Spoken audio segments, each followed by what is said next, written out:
and welcome to Season 5, Episode 6 of Les Oderants. I am Dan, and I am joined by James, Ben, and Fliss. Say hello, James, Ben, and Fliss.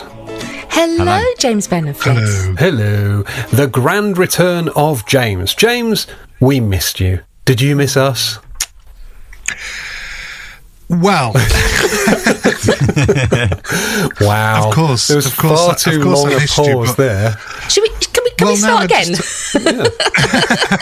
Start again without James, I think. What the fuck? No, well, I mean, I wouldn't advise, doing a podcast without me because, last week, I'm sorry to our listeners, but it was shit without me. Let's face it. Let's be real. Let's have it right. I honestly, I had to be a cunt and pretend that was the case. But I listened to it and I enjoyed it so much, right? Without me being involved. It was a different dynamic. No, I don't mean that. Like, I love being back and I love doing the podcast.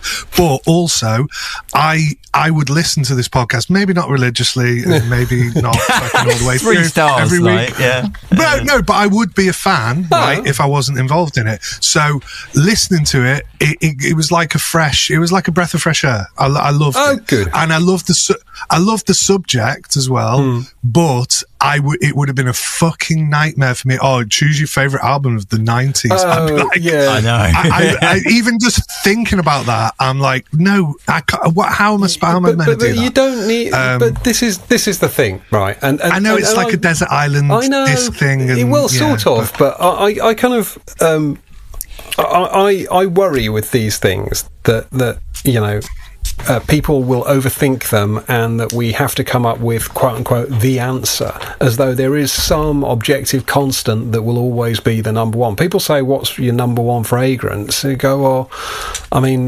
fucking ask me the same question in 20 minutes, I'll probably give you a different answer. Don't bloody expect consistency on this. So when we did the album thing, it wasn't even what's your favourite album. It's literally just fucking pick something that springs to mind. Sure. Yeah. I know. And I would have done. But it would have been, it had been a painful week. Yeah. Agonising over what I was Painful going to enough pick. as it was. So, I didn't do it and I just made it up on the day because it was so painful for me. what I loved is that Graceland was mentioned and you did a little riff on the Graceland, and I'm like, I love that record. Like Jenny loves that record. I think everybody of a certain age and things like their parents were like into Simon and Garfunkel and stuff, and exactly.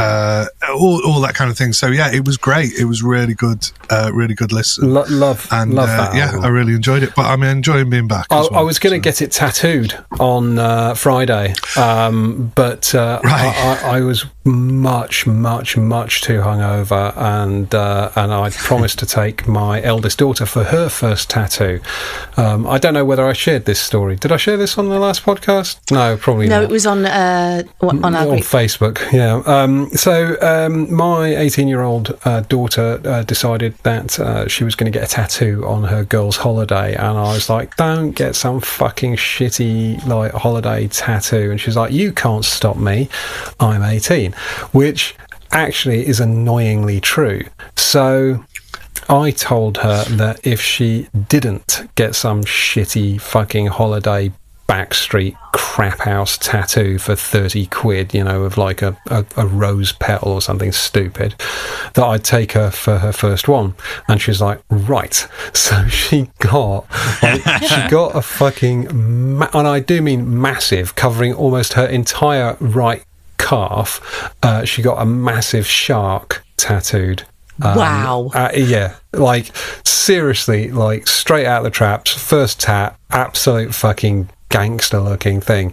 And the irony of it was, of course, that the woman who did the tattoo is the same artist that I use, and she said, Dan, she sat amazingly, didn't whine once, and they both looked at me and went, not like you. Right, fucking whingy twat, am I? Nice one. So I'd counter that story, right, and say that as much as I think if I was your daughter, I would much more appreciate once I was older like having the proper tattoo, and even now I'm sure she does as well. I have a tattoo that I got done when I was 16, and it's the shittest tattoo ever, but I'd never get it covered up because of the memories of getting it done when I was 16 as a little gobshite. I was meant to be doing my GCSE. You know, you get those like 2 weeks off to do your GCSE revision. And basically I just went and got tattoos and fucked about. Study leave. It's study not leave. surprising. Yeah. And I mean, bear in mind, I barely look 18 now. Like the fact that, you know, I was 16, I clearly didn't look 18. I went to the sketchiest little fucking hole that would let, like, basically do it without seeing ID. And did this tattoo for 15 quid, and it's the shittest, like, Celtic thing ever. Love it. But I still love it. Even though it's so embarrassing and it's the shittest tattoo, it's, you know, but it has taken me like 30 years to decide that actually I quite like it now. Yeah, embrace your mistakes. Well, I mean, if it's any consolation, Dan's got loads of shit tattoos. I've got loads of shit tattoos.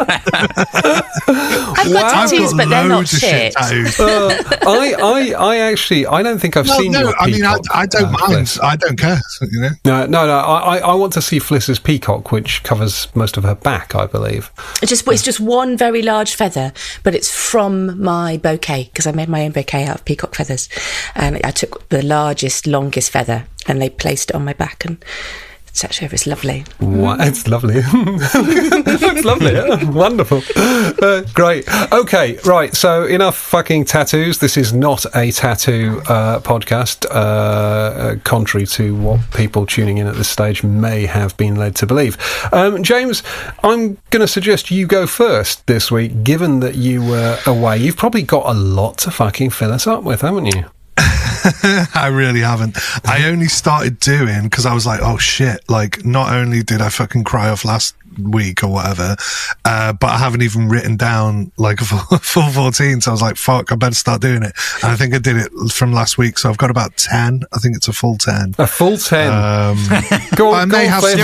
I like the fact that it's still a full. Yeah, it's full. It's still a full. But yeah. Not just a 3/4 14, it's a full 10. Can we just have the fucking eye roll and the gasp from Fliss to let us know that No, because it's, you know, you can handle 10. 10 is half of 21 and a bit. So Okay. 10 is perfect. 10's a goodly number. Sorry, just before you go on, the loudest sigh I ever heard was my younger daughter. We went to the theatre a year or so back, and I forget what it was. Maybe I can't even remember. It was fucking tedious though, and it just went on and on and on. And there was like this scene where you sort of assumed that this was the climax, and like there was going to be like fade to black. And it didn't. And Kate, who at the time was 14, just went, and the whole fucking theatre laughed. It's just like absolutely perfect. That's amazing. Yeah, such a little shitbag. No, but I love that. I mean, to be honest, to be fair, that kind of stuff is exactly what you need in theatre. You don't want all of that. Yeah, I mean, as an actor, I've been in some shit plays, and there's nothing like an audience member just clearly hating a play as much as you hate it. That makes you feel good. Because the actors probably knew. The actors probably knew. To be fair, it was what was it? It was the one, the Carnforth train station one. They made the movie. They made a movie of it. Brief Encounters. Brief Encounters. Yes, Brief Encounters, which was filmed. You probably wouldn't know this. It's only because it's a local point of interest, but it was filmed at Carnforth train station in near Lancaster. Yeah. I've been in Brief Encounter. Oh, really? And you have to really rip it along. It has to be so fast. Yeah, it has to almost be like the tempo of a train coming towards you. Right. This was not the tempo of a train. It was the tempo of a fucking, like, asthmatic turtle that had been given some sort of sleeping jab. No. It was fucking terminal. Honestly, I nearly killed myself, and that, you know, that's awful. Yeah, I like the fact that you used the word terminal though when talking about something that was trains. Well, but you didn't use it in the train-related sense. That was good. I like that. Look at him; he's proud of himself. If only I could have claimed to have done that in any sort of conscious fashion. Perhaps I just knock out these bangers without even thinking about it. Sorry, James. Fucking full 10. So, just before we do the full 10, just thinking about something you were saying before about getting tattooed with the Paul Simon cover.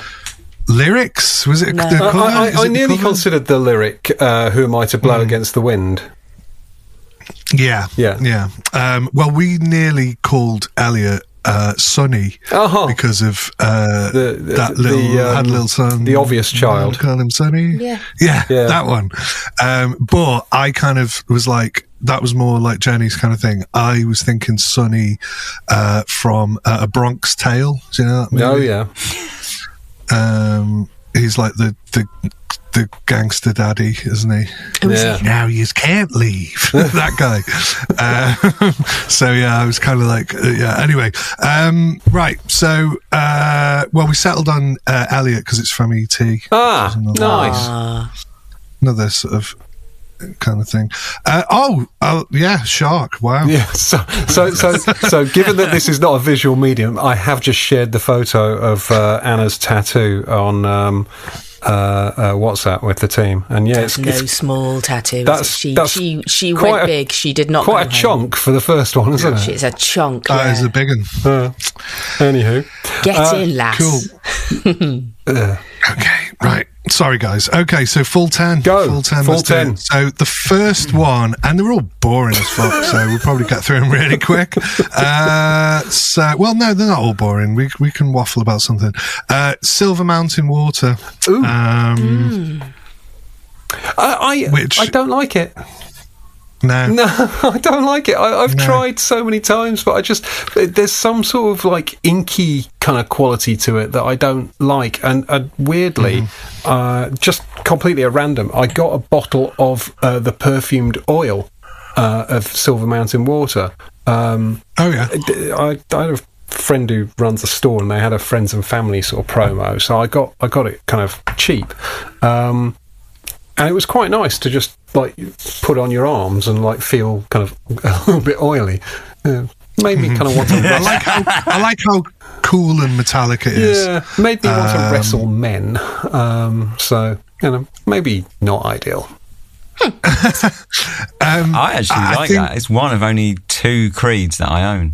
Yeah. Oh, really? I like it. Yeah. What's your other one? I really like it. Green Irish Tweed. Okay, so not a popular choice. Donna Karen Fuel. Dan loves this. Dan, take it away. You love this. Yes! I love that so much. I wore that the other day, and I wore it the whole day thinking, fuck, I love this. Even though I've had like a whole couple of weeks of not really caring about perfume at all. That's a fucking banging perfume. What would you say? It's kind of sandalwoody, musky sandalwoody vibes. Sweet. Yeah, it's got a weird, I don't know what it is. Like, is it dry sort of fruitiness at the top, maybe like juniper berry or something, and then there's a sort of leatheriness to it as well, which I sort of enjoy. It just I don't know whether it's you or Ben previously used the word neon to describe a perfume, but I think that's a great neon kind of perfume. You know, if it had colours, it would be like all those pink and green and yellow highlighter colours. It's pink, yeah. The colour of it is pink to me. But yeah, love it. Then I wore Yves Saint Laurent La Nuit de l'Homme, the old panty dropper. You've been having an absolute fucking old school revival over there, aren't you? I definitely have. And I put a little heart next to it because I love it. Because you love Jeremy Fragrance. I've got like a... Well, I've got quite an old bottle of it, which I believe like new ones are shit or something, which I can believe. And yeah, it's great. It's wonderful when I wear it. I got a few like,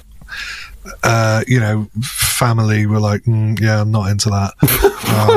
How can anyone not be into that? It's just, I know, I don't know. It's just such a universally popular, appealing perfume without being brash and offensive or anything. I mean, it manages to sort of, land bang in the middle of the bullseye on just about every acceptable metric.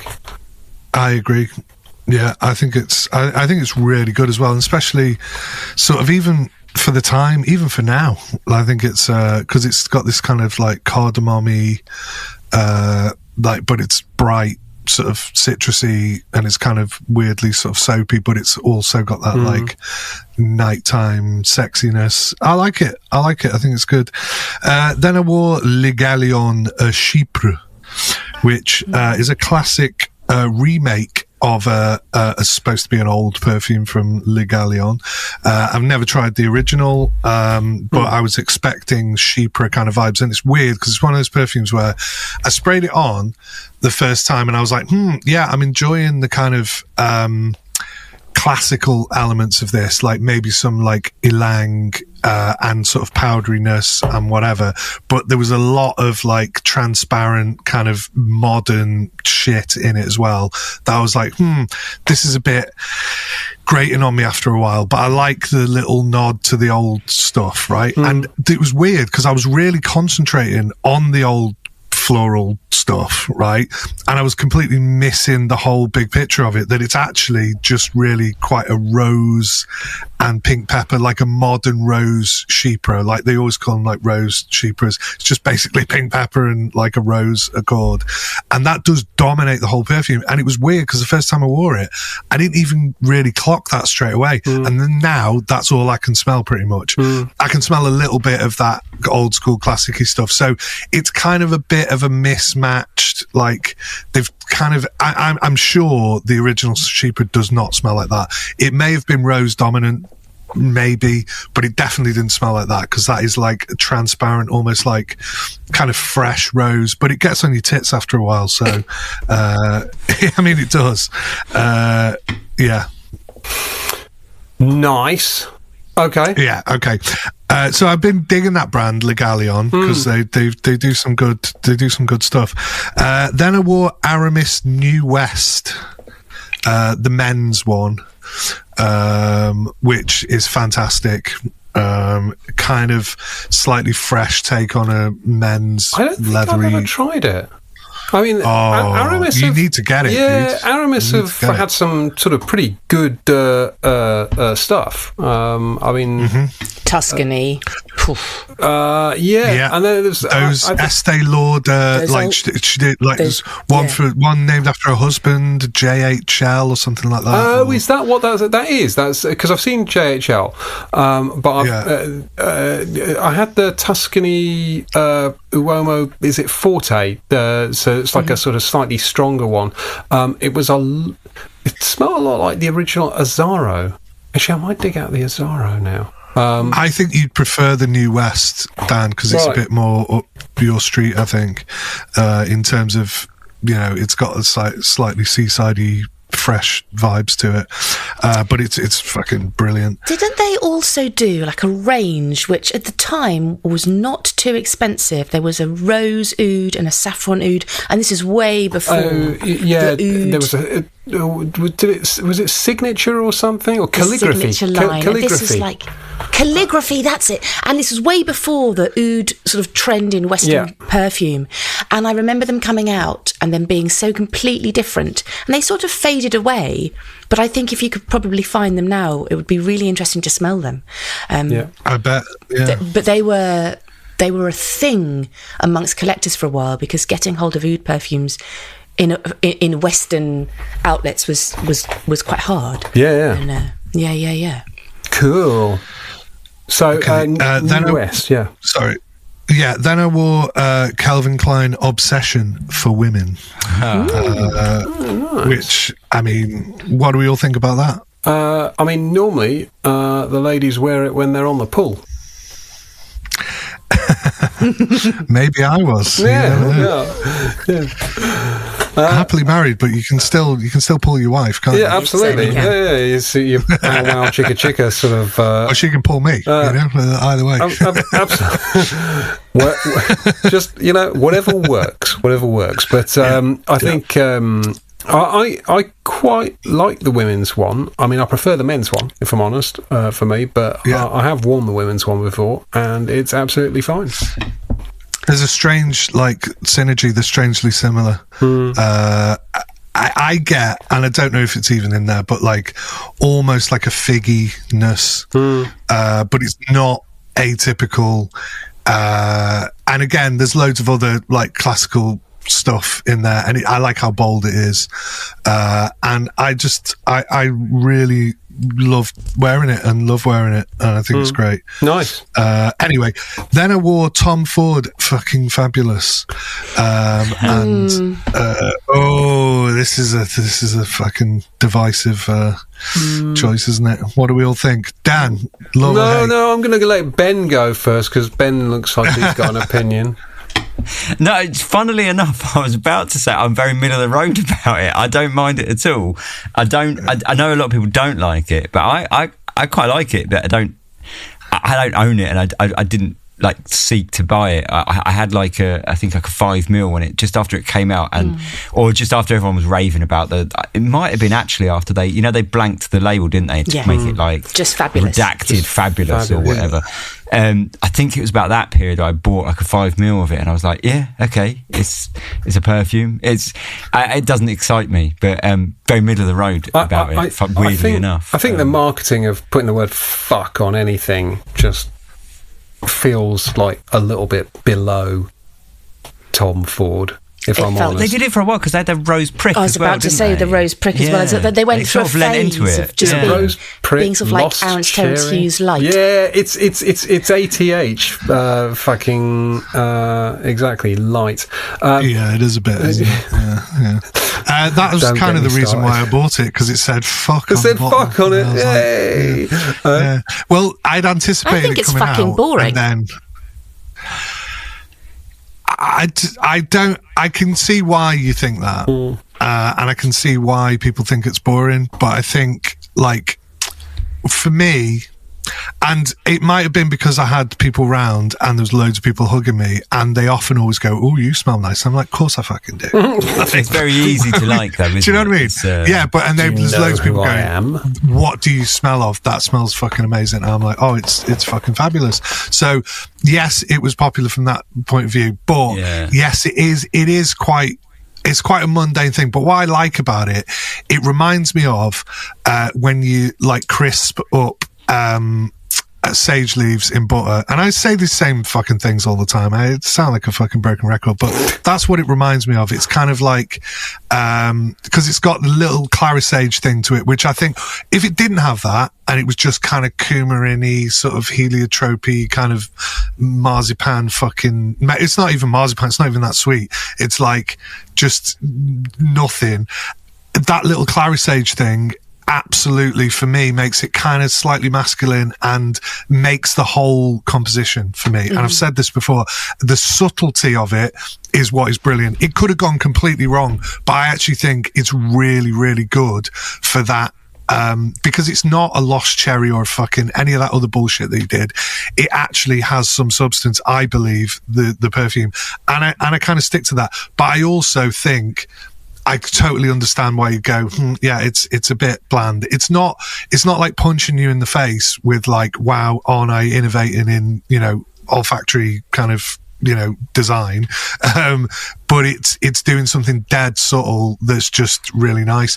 And yeah, could you get a better perfume for less money? Yeah, definitely. But it doesn't say fuck on the bottle. And I still have the original one that says fuck, says fucking fabulous. Fucking fabulous. So I think they've censored that now, haven't they? You can't get that anymore, am I right? Or can you still get it? I don't think you can. I think it just says fabulous. Well, there you go. Extra 200 quid on eBay. Well, exactly. Bosh, for the word fuck. Yeah. 200 fucking quid. Oh, sorry. There's still a couple more. No, that's all right. I was about to say, I think it's so boring. I haven't even put it on my spreadsheet. Wow. Yeah. Wow. That's quite insulting, really. I know. I'll tell Tom Ford. You'll have to get him out of the bath first. It's funny, right? Because my mate Ken, right, who is a very flamboyant gentleman, who, like, I always go, oh, fucking Tom, because he lives in the bath, right? He's always having a bath. He has like fucking 3 baths a day, and he's always like, oh yeah, just like lie in the bath and have a glass of wine and stuff. And I'm like, I call him fucking Tom Ford because I'm like, do you know about Tom Ford and his bathing habits? Yeah, so he's never out the bath. Anyway, right, so Perfumo di Firenze, Colonia Fiorentina, which is kind of just a really, really good orange blossom cologne, really strong, lasts all day. That great brand that made 4 perfumes and then just fucked off. Like, fair enough. And they were all great. There's one called Terra Rosa. There's one called Dolce Prospectiva or something like that. There's one called Queen. I can't even remember what it's called, but it sounds like 4 cheese pizza or something Italian, but it's not. It's like 4 different citruses or something. They're all fantastic, and they used to be cheap, but now they're not because I've bigged them up on here. Yep, that is it. People are like, right, bang, 300 quid now. Bang, the monumental Shill James. Cinquantaquattro. There you go. Cinquantaquattro. That's the one, yeah. The calamari. So, anyway, then... just cut that out, Ben. Just shout out Italian words now, see what happens. Absolutely not. I'm wearing Ted Hermes today. Sorry. Right, Ted Hermes, brilliant. The Eau de Toilette or the Parfum version or some... Eau de Toilette. Okay. Yeah. I love the Parfum. And an old one as well. I find the Parfum too earthy. I prefer. That's why I love it. I think. Yeah. I think the Eau Givray is just cat piss. I hate it. No, the Parfum I just think is swoony. I love it. Swoony. Right, well, I need to, because as is convention on this podcast, I need to hat tip the Duck for sending me I had to send him a fucking chunk of cash, so it wasn't like he just sent it to me for a laugh, but he sent me a 100ml bottle of the original Dior Homme formulation. Oh, nice. Which is really very, very nice indeed. So I have worn that quite a bit. In fact, that is just fucking amazing, really. It's such a sort of it's such a brilliant perfume. So really enjoyed that. I have also received the latest from Uncle Roger, which is Elysium Noir, which actually is quite nice, I guess. I don't know. Pulling a bit of a slightly ish face. Well, okay, so the thing about Elysium is it was originally released as Elysium as a 100ml. Well, they called it Eau de Parfum, but it was probably the weakest perfume I've ever smelled. I mean, it's bizarre. It kind of lasts for half an hour, 40 minutes, and then gone. So they then released subsequently a Parfum version, which was much stronger and much, much better as a result. It's a really nice grapefruity type thing. It's like a sort of grown-up take on Sauvage without all the ambroxan or whatever it is that gives Sauvage its massive kind of diffusion. So far so good. Elysium Parfum, superb stuff, really happy with it. They then released a flanker called the Eau Intense, which was not good and was essentially a bit like the Eau Givray, actually, to Ted Hermes. It kind of had this sort of minerally, kind of slightly cold, metallic sort of edge to it, which actually didn't add anything at all. In fact, it detracted from it. So this new one, the Noir version, I think substantially improves on the Eau Intense.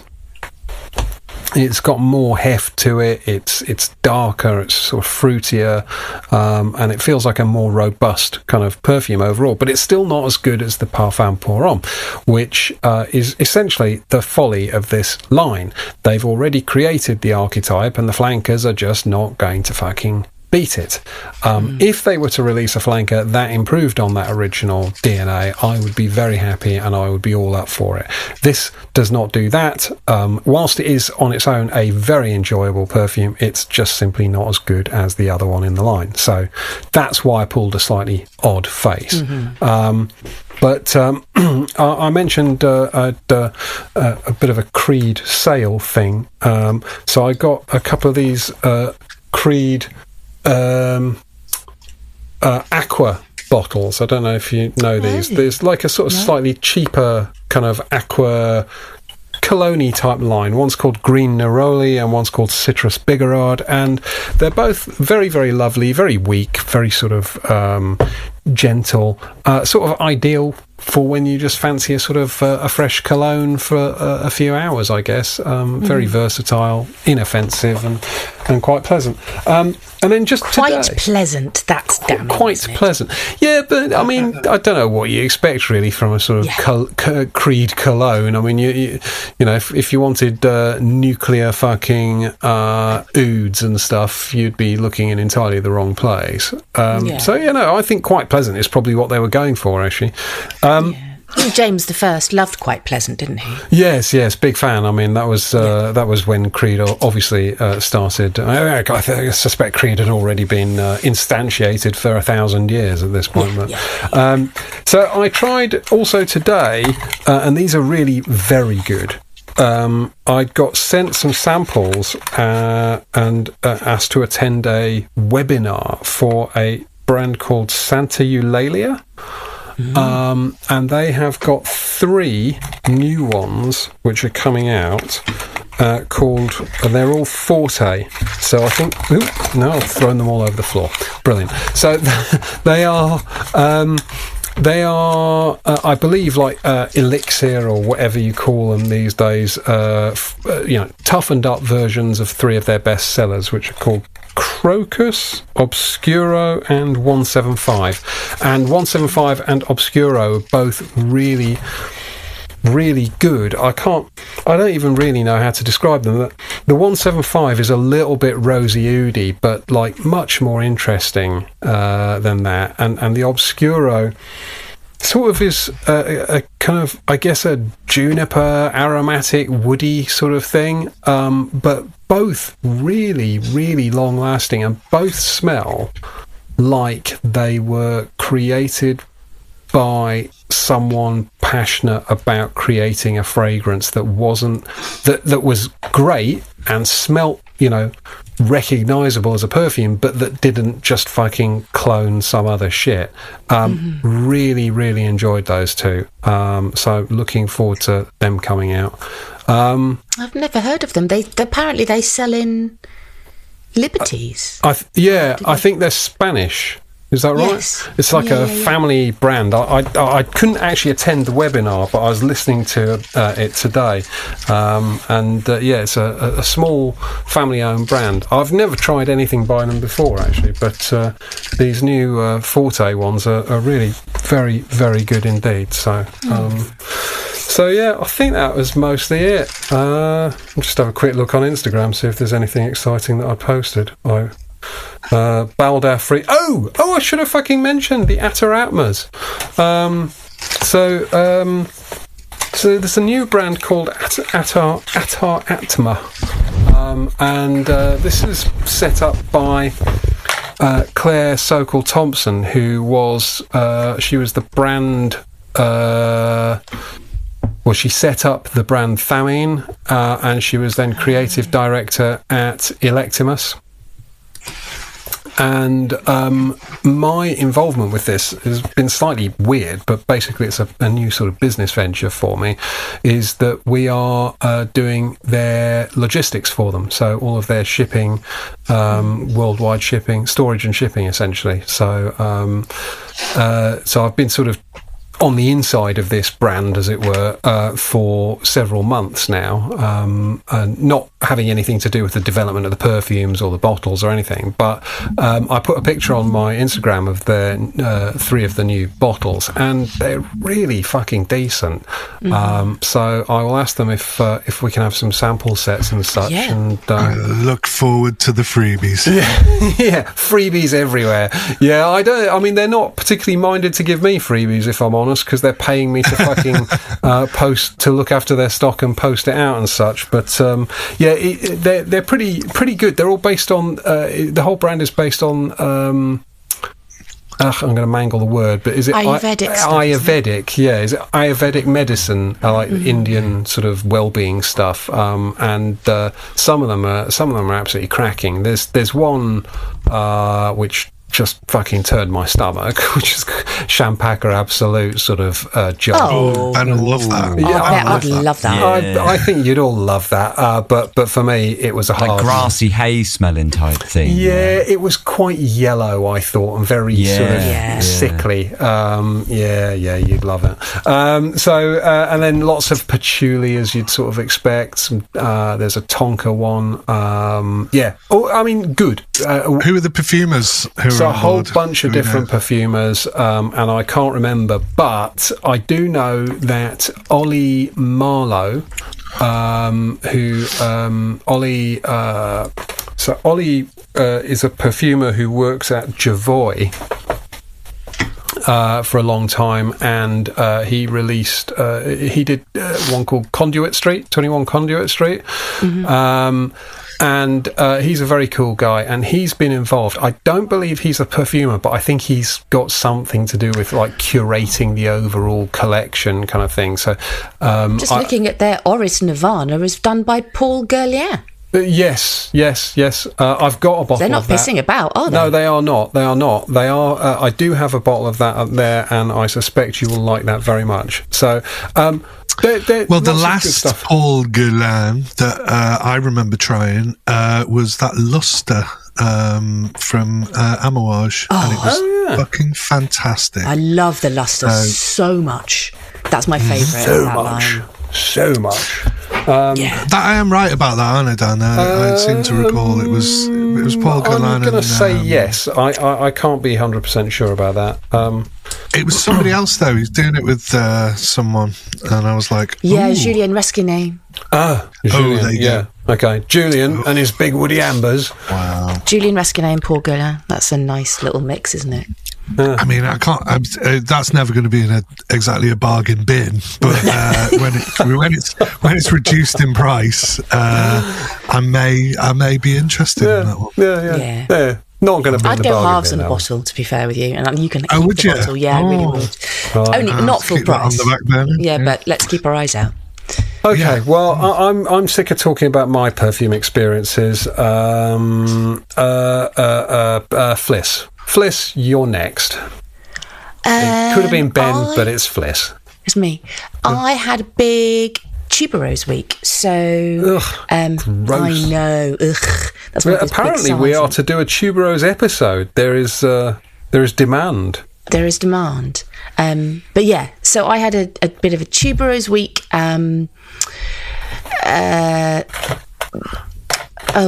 Matt Keane from Questioning Sense sent me Kino sent me a little sample of Valentino Private Talk, which is a tuberose with cappuccino. 2024. I hadn't smelt it before, and I'm not really usually a big fan of coffee in perfumes, but this is really well done. It's incredibly smooth. It's not harsh at all, and yeah, I like it very much. Coffee and tuberose are quite a common pairing, aren't they? They are. L'Atelier did one, didn't they? A while ago. Yeah. I don't know if it's still in their lineup. Cafe Tuberosa. Cafe Tuberosa. That's the one. Yeah. And again, I like that, but I don't think I would wear this, but I'm really enjoying having a sample, and I've worn it a couple of days in a row. I'm wearing it now, and it is lovely. The tuberose in it is very creamy, so it does. It really complements the coffee comes out almost spicy in it. It's lovely, really lovely, and it was spicy, but and slightly woody as well. I don't need a bottle, but I've been really enjoying wearing that. And then, because I was getting into this tuberose tip, I put a little note out on one of the groups and asked for tuberose absolutes. And lovely Luke Holden, a friend of the show, sent me like a little 0.5 of a mil of a tuberose absolute by Eden Botanicals, which is fucking mind-blowingly good. It's really green and stalky and crunchy, and yeah, I think I could probably just dilute that in some perfumer's alcohol and just wear it straight with nothing else in it. Sounds fucking disgusting. I know. None of them are bubblegummy though, my darling, so I think that you probably might, because I saw something recently in one of your comments that you might be coming around. You said there was a tuberose you didn't hate. I can't remember what I do remember saying that, and I can't remember what it was. I can't remember either, but there was one that got you. Yeah, you didn't hate it. And then lovely Claire Lockley Hobson, friend of the show, again sent me a little. Does she listen? God. Yeah. She sent me. Hello, Claire. She sent me it's a synthetic accord by Harrison Joseph. It's not a tuberose absolute, but it's as close as Damn It, if you know what I mean. Much cheaper than real tuberose absolute, and it's a really good accord. She sent me a mill of that, and that's so weird that you said that, because I was just about to say about his oh really? What do you think of it? His bass that he made, really good, isn't it? It is incredible. Yeah. And to be honest, I would, if he'd sent me that and said this is natural tuberose material, I would have believed him. Yeah.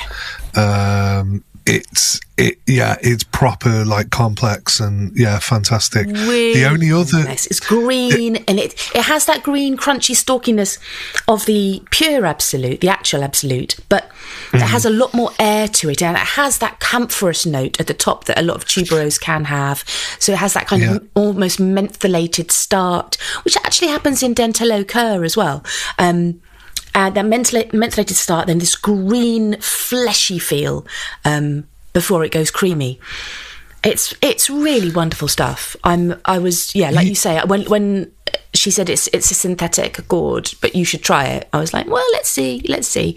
But yeah, proper blew me away. You find that there is more air, there's more kind of space, because somebody's actually thought about those little facets that you're talking about, like the camphor and the different things, and tuning them up and down and things like that, which you don't get in natural materials, because obviously they're made by nature, but they are because of the different methods that are used, or even just slightly different species of the same thing, or just, different plants come out slightly differently every time. Do you know what I mean? And like have slightly different properties and things like that. So it's that thing of taking, a natural material and being inspired by it. If it is slightly minty, or it's got a slight, then go, oh, let's draw the mint out of that. Maybe that was the, inspiration for the Dental Eau Cur one. Things like that. But I think the only other tuberose material that I've ever tried, and I spent a fucking fortune on it, and I didn't get very much, right, was a tuberose from Enfleurage. Okay, yeah. So that process where they use wax or whatever it is, and they put the petals in it, and it takes fucking ages, and much like that film and also book, but I don't read books. So the film Perfume. Yeah. That was obviously capturing the essence of human beings, or whatever he was doing. Why do you not read books, James?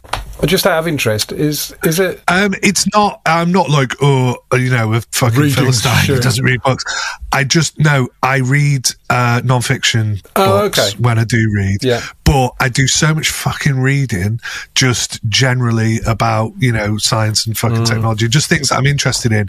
I don't really need to sit down and read a book. I don't really have that much time to do it. I'm not opposed to reading, but I just I'm more of a visual listen to things kind of medium sort of person, and I do a lot of reading anyway for work and stuff, you know what I mean? Only reason I asked is that I love reading, but I'm shit at it, so I do it like in sort of small bursts.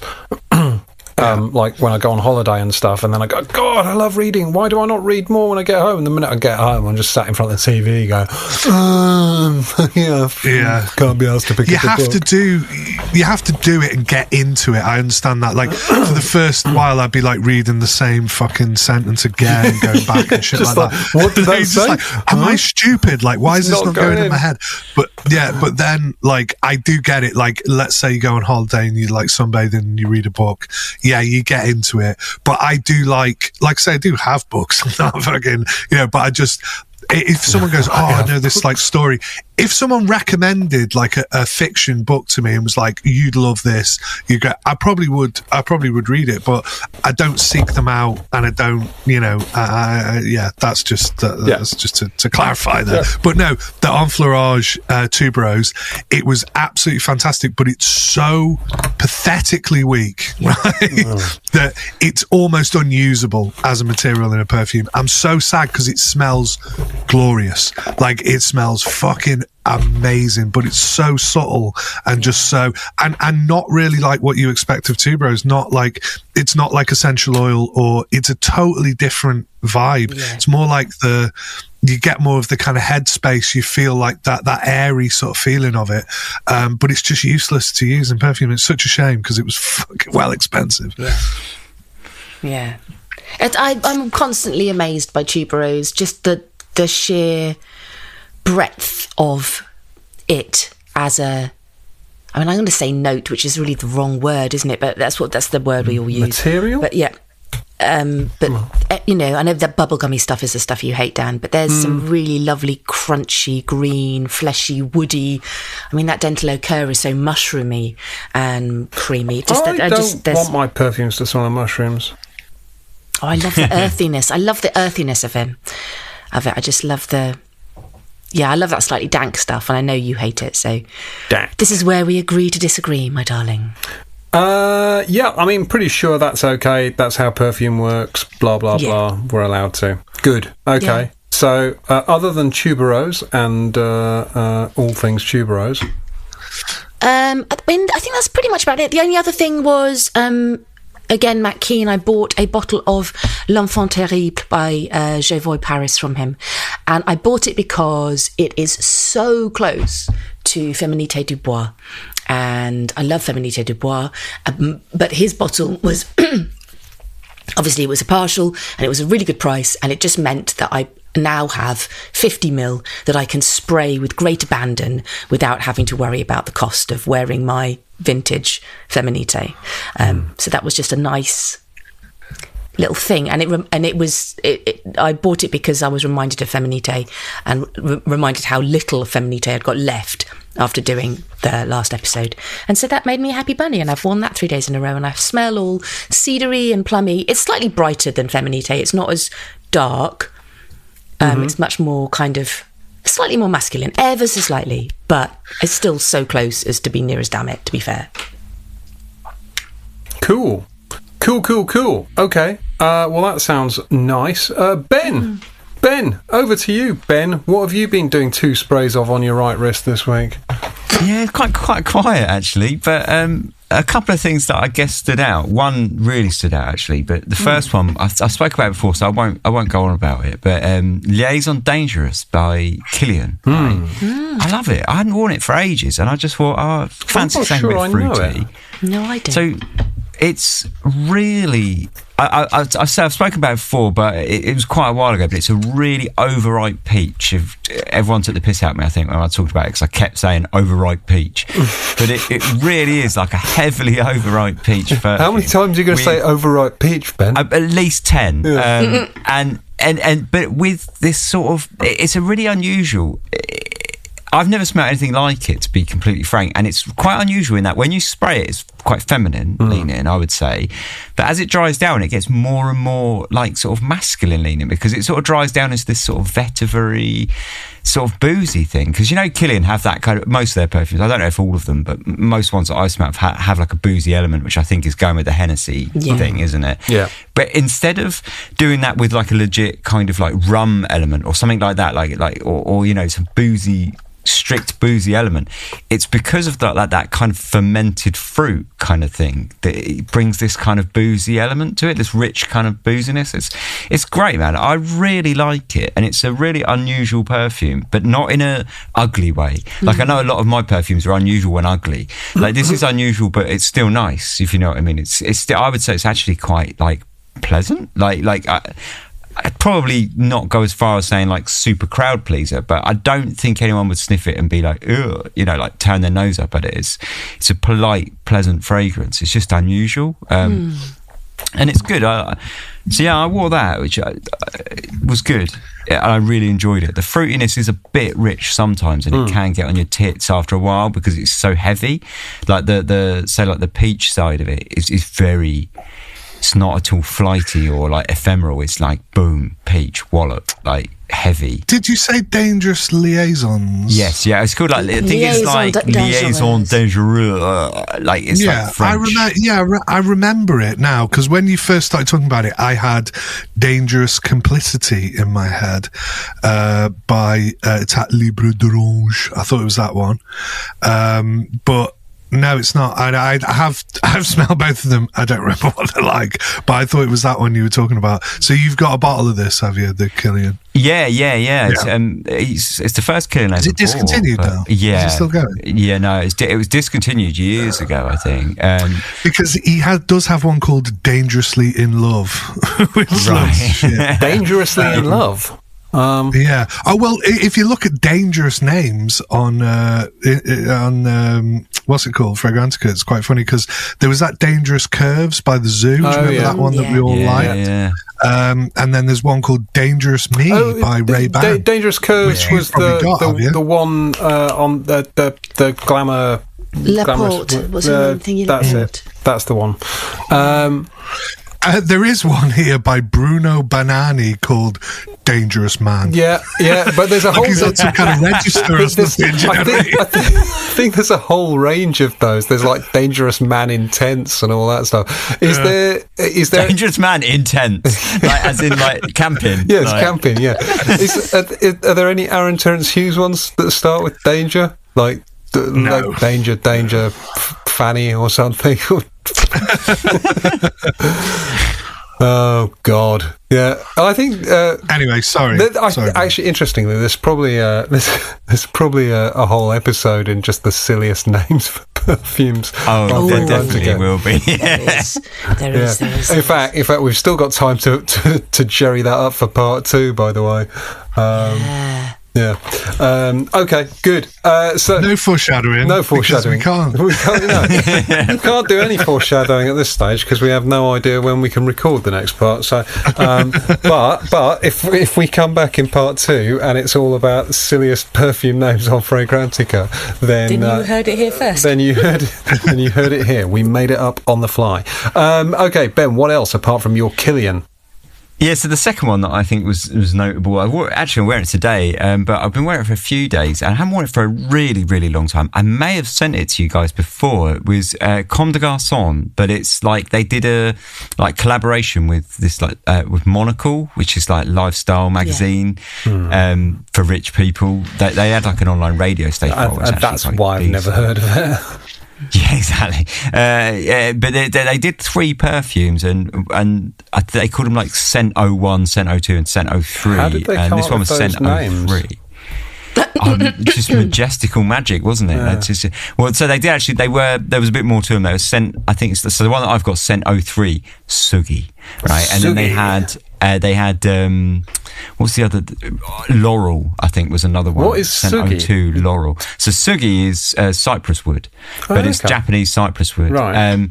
It's typical in that Comme des Garçons sense where it smells so industrial, it's ridiculous. Like basically, it's a like cypress pine wood type fragrance, a little bit sort of like so very cedary, very like light woods, but with a little bit of kind of like, I guess, lemony kind of twinge to it, and then iris and pepper, like black pepper, and that's about it. But it smells incredibly like a spa, like with the sort of powdery iris on top of it, and it's absolutely beautiful. But being a Comme des Garçons, it's also like it smells. When you describe the wood, you've got to think. Imagine not like.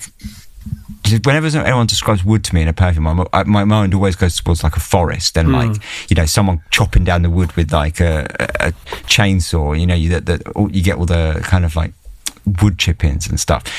That always goes in my mind. This is not that. Like this is it, when I describe the wood, think like IKEA flat pack. It is so industrial, like it's unreal. Which is, I guess, that there's Comme des Garçons all over, isn't it? But it makes it really interesting because it is this kind of like light woody sort of gently sort of powdery iris with this like peppery edge to it, but it doesn't at all smell like natural or anything. It smells like hyper processed and but it's just it's say like industrial, but it's great. I think it's a really curious mix between like actually a very like pleasant spa kind of gently masculine leaning, I would say, kind of spa fragrance with this kind of like, I don't know, very like sort of weird metallic, not metallic in the sense, like not metallic in the smell sort of thing, but I don't know, like hard industrial edge to it. Like I don't know. It's very peculiar, but it's Comme des Garçons. When you say that flat pack furniture, I think of like you can smell the glue a little bit. Yes, like that kind of like thing. Yeah. Which reminds me of a Comme des Garçons, right? So there was a and it's completely clean, like really clean, like, right? Absolutely, like bleached clean sort of thing. There's a Comme des Garçons that came in like a bobbly, like their regular kind of bottles. Yeah. But it was like a bobbly one, and it looked like bubble wrap or something. It was like one of the original ones from like fucking years ago. You can't get it anymore, I don't think, sadly. But that smelled like some kind of, like really hyper woody industrial varnish, but with like a kind of Japanese, like incensey sort of like, sort of little spritz on the top kind of thing. It sounds similar actually, because this has definitely got that kind of Japanese incensey kind of feel to it. The powdery irisness, I think, really helps with that the pepper and the wood to make it into this kind of sort of ethereal incensey type thing, which is the complete opposite of industrial, isn't it? But somehow it works, and it's really clever in that way, I think. Great kind of like perfume. duality, that's what makes perfumes interesting though, isn't it? Because if it's just one thing, you go it's like what I was saying about fucking Fabulous before, if it's just all one thing, then it does become shit. Yeah. So that one, I think actually, I'm not sure. I think I might have sent you guys some years ago, but what's it called again? Tell us what it's called. So it's Comme des Garçons, but like X Monocle. You did send it. You did. Yeah. I don't remember it. It was quite a while back now, like going years back, I think. But if not, I think I should probably send it to you guys again, because Dan specifically, I think you'll probably like it. But Fliss, I think everyone would like it. Like, because I think Dan, you'd appreciate the kind of, I don't know, sparry masculine edge to it, and I think Fliss, you'd really like the kind of incensey, irisy kind of thing. I like a lot of the Comme des Garçons stuff. I think they do really, really solid things. Yeah, they're classy. Yeah, it's good. Yeah. It definitely fits into their wheelhouse, like really comfortably. Oh, the one I'm on about is called Comme des Garçons 3. I don't know if you can see that. And it actually is bubble wrap. So the actual packaging was like that with bubble wrap, or the marketing or whatever. Or someone's just put it on some bubble wrap and taken a picture of it.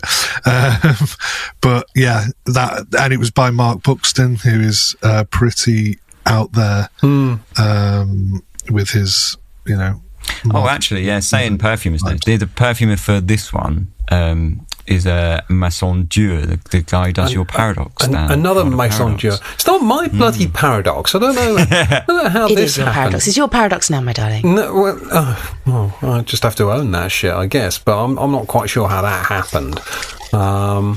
You smelt it and your knees went weak, and now it is your Paradox. I think you may be overstating the... I think you may be forgetting the level of love that was given. You're so fucking full of shit, mate. Honestly. What a load of bollocks. Right. Okay, good. Anything else, Ben, from you? Perfume-wise? Nah, that's about it. I've been wearing other things, but nothing like worth talking about. Oh, wow. Nothing worth talking about. Good. Okay, well, look, if there's nothing further to fucking add, then I suggest we put a pin in part 1 and we go and quickly go away, like, toot sweet, dream up something to talk about in part 2, because we're not prepared at this stage, but in the next 5 minutes we will be. So hooray! Yeah, don't go anywhere. Stick with the magic of podcasts. The magic of podcasts.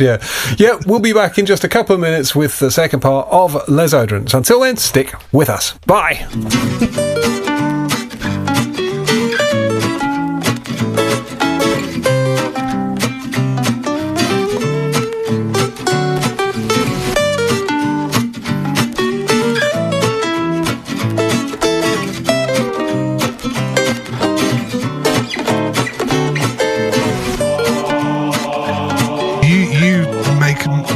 And fucking shine on the spot like some freeform jazz. we can just jam with you. We'll jam, buddy. That's the plan. Yeah. It might be fucking marmalade, though. You know what I'm saying? We might fucking try and enter the jam, and it doesn't. I think it'll be Marmite rather than marmalade.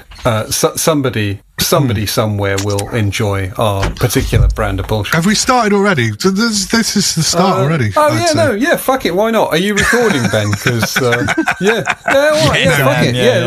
Well, let's just not bother with the intro. I mean, for anyone still listening, that was the intro. I don't know quite how we got there, but so we are. This is part 2. This is the problem with recording these fucking things with gaps in between them. So this is season 5, episode 6, part 2. And in the intervening week, we've somehow lost Fliss. I hope we will recover Fliss for the next episode, but Fliss is feeling a little under the weather, as indeed am I. Having spent all of the weekend getting absolutely fucking smashed in Leeds with my university sort of reunion thing, which was good fun. I say good fun. It was it was hard. It was hard yards. Horrifying. Because it was a lot of drinking. I mean, you don't have to be too, Yeah. Oh, okay. So from that perspective, right? I thought you meant it was hard work with like some people. Well, there's always some, but I mean, it's. Well, they're all like, "Oh, I've got a great career now." They are a mixed bunch. I mean, one of them has got like a sort of huge kind of corporate career, board member of like a massive fucking bank, but he doesn't go on about it at all. He doesn't want to talk about work. The only one who's I guess, in fact, no one was even remotely boastful, apart from. Some of them like smackheads. No. There's one lad who didn't make it, unfortunately, to the reunion. Oh, shit! I feel. Yeah. Well, no. He's not a smackhead. He's not dead. I don't want to say he didn't make it. I mean, I was going to say he's still alive, but he didn't make it. He got halfway through and just collapsed. Couldn't make it to Leeds. Okay, this is correct. Yeah. But anyway, it was hard. It wasn't difficult because the people they were great, and it is sort of weird reflecting on it, how you live with a group of people for kind of 3 years of your life, aged 18 to 21, and somehow that era, that age is so sort of formative and foundational in becoming an adult that it just sort of sticks with you. And even though it was, I think we worked out it was 29 years since all 6 of us had been together. We'd been like, there'd been a few attempts at, 1s and 2s here and there, but it'd been 29 years since all 6 of us were together, and it felt like it had been yesterday. I mean, It's great with people like that, isn't it? When you can just fucking not see them for years, back straight and then into you just pick up where you left it was good. I mean, it was good, but it was fucking hard because physically, I just am not up to doing back-to-back bender nights. Well, you're all Manjaro'd up. Although you've got nothing to soak it up, have you? I know. There's nothing left of me. It's ridiculous. I mean, I've lost like 3.5 stone, and my ability to drink is completely depleted. But one thing, actually, I said that the guy with the big corporate career, obviously he knows my chief operating officer, and for some reason decided to send my chief operating officer a picture of me absolutely smashed off my fucking nut, drinking espresso martinis and basically looking quite a lot the worse for wear. So I've had to try and intercept that. You weren't like doing chang off hookers or anything. No, that did get suggested for old time's sake, but sense prevailed. Anyway, a hard week. But yes, so I'm a little under the weather, although recovering. Fliss is unwell altogether. But we are going to talk about perfume names, and I kind of want to talk about the obvious kind of stupid perfume names, and then just sort of some interesting perfume names. I mean, I think, look, let's get the elephant in the room out of the way. Let's talk about Aaron Terence Hughes's perfume names just briefly, because I mean they're so fucking stupid. They warrant a mention, I guess. I mean, I was just going to say he's a maverick. Yeah. But Maverick is like probably the most normal one. Yeah, exactly. Yeah. Like, I'm going to throw in, because it's so shit, I actually think it's good, is Boss Bastard, which is just a fantastic fucking stupid name. And do you know what?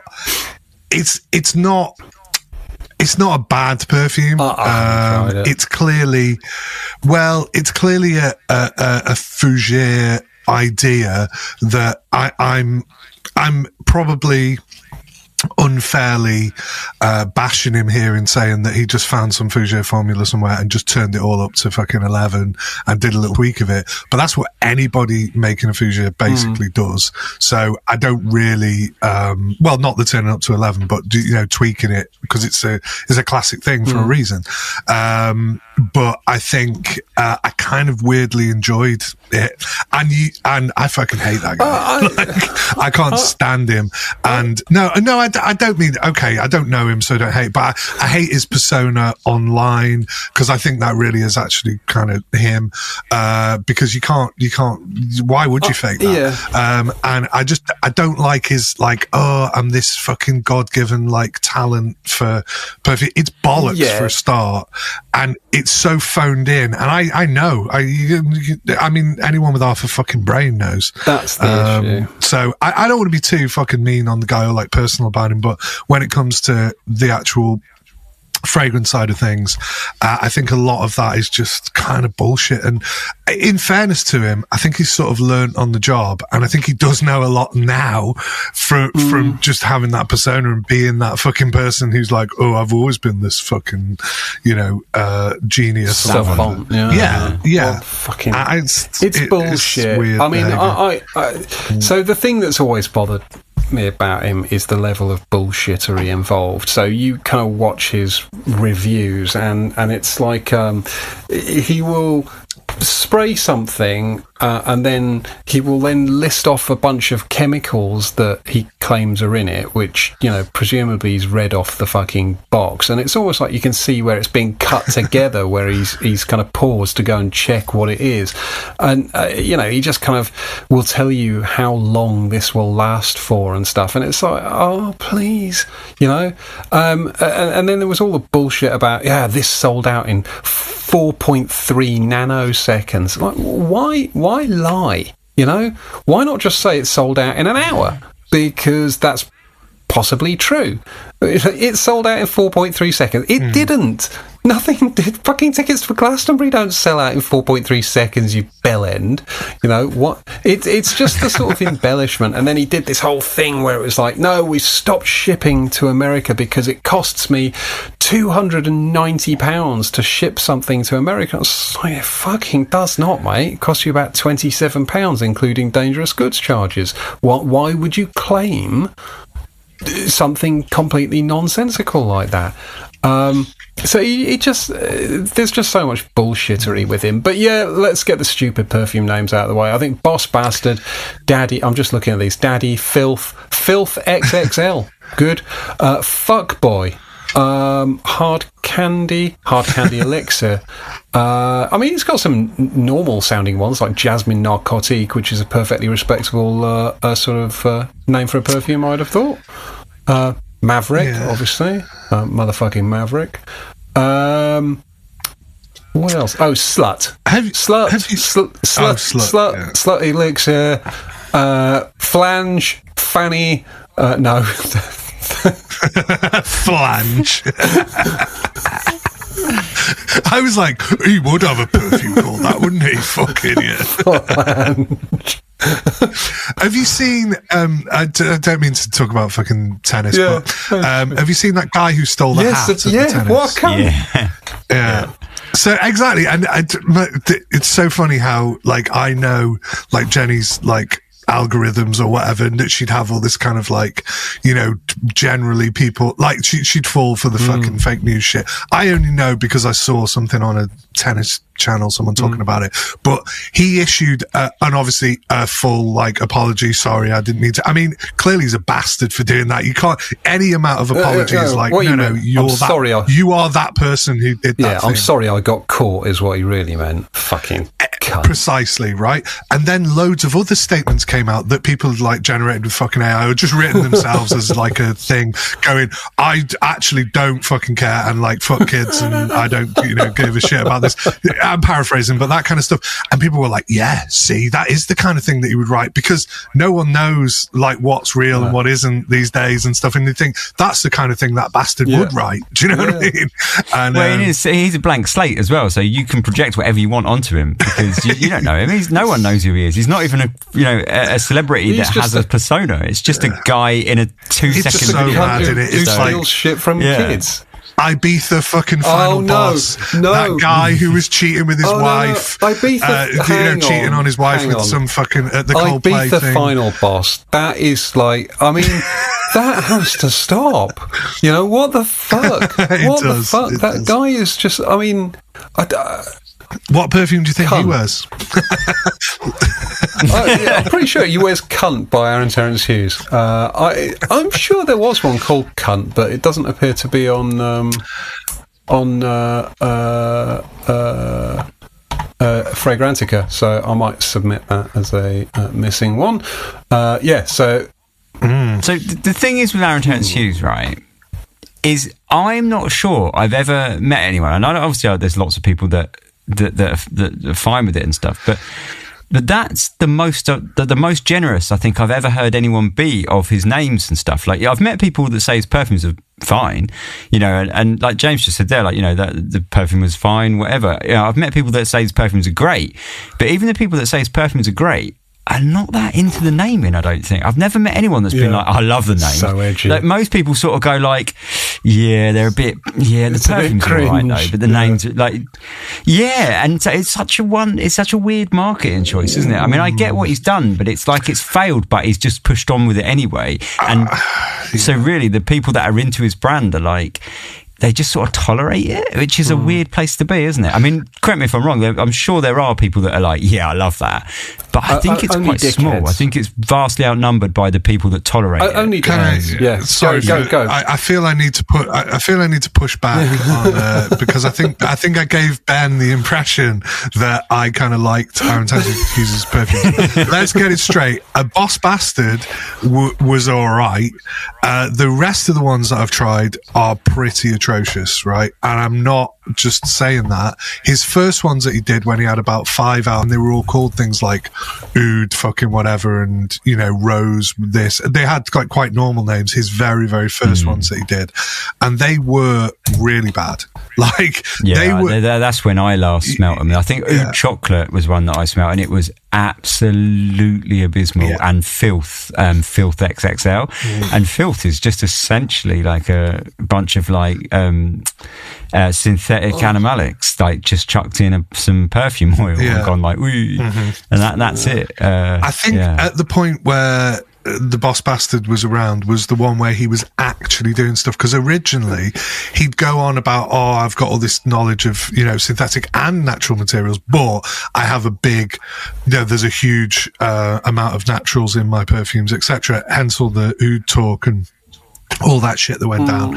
And I think his first ones were just big lumps of, and fair dues, they did have a lot of naturals in, but they were just like loads of fucking I honestly, I don't even know. I mean, I'm sure they probably were compliant and stuff, but they seemed just like big blobs of shite, basically. And I don't, anyway, I'm sorry. I kind of want to jump in here, not because I'm not enjoying your kind of thoughts on the subject, but because I feel like I've talked about Aaron Terence Hughes now for more than I ever want to. And as far as I'm concerned, this guy's a fraud, and I don't care. But he's just got stupid perfume names, which is what makes him kind of interesting.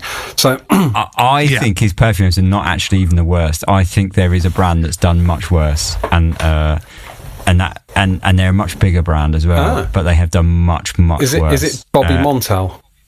No, it's even worse than that. And I think they're actually some of the worst perfumes, but they're a different type of worse. They're like, so basically, it's Kilian, right? Ooh. And Kilian had this line called My Kind of Love. Okay, and I'll just give you, I'll just list them off, right? What is some of the worst kind ones? Of love? Kissing burns 6.4 calories a minute. Want to work out? That's the name of a perfume. That's the stupidest fucking name I've ever heard for a perfume. Oh, but it gets worse. Let's settle this argument like adults. In the bedroom, naked. What? That's the name of a perfume? Yep. Fun things always happen after sunset. Bad boys are no good, but good boys are no fun. Yes, I was madly in love, but that was yesterday. These are all the names of perfumes. I mean, it's not just the weekend's alcohol. I actually feel kind of unwell now. It's Dan Frozen. Oh, no. It was so bad, it froze Dan. Yeah. He's in shock. They are bad, don't they? Yes, and have you actually tried them? No, I've not. I know that they're like bad perfumes as well. So I think they're like the budget line of Kilian, aren't they? They are. Right. Yes. Sorry, I just completely lost internet connection for a second there. So I was busy telling you to stop. I feel unwell. I mean, they sound like stupidest. You looked unwell. It just stopped at a moment. We were like, "Oh God, what have you done to that?" They sound fucking horrific. I mean, yes, yeah. They had a kind of like a ball. That's it, yeah. The ball is the actual thing, and then like a square, like a rectangle bit with the writing on. I remember seeing them. I tried them, and I was like, oh God, like Kilian, perfectly fine perfumes. They're supposed to be this kind of luxury brand, so you kind of have, there's supposed to be this niche stuff. This was like the designery line, and I think one of them I did like, and it might be that Bad Boys whatever, but they were very pandering to Sauvage type, overly sort of awful shit. Overly awful shit. Not just awful, it's like overly awful.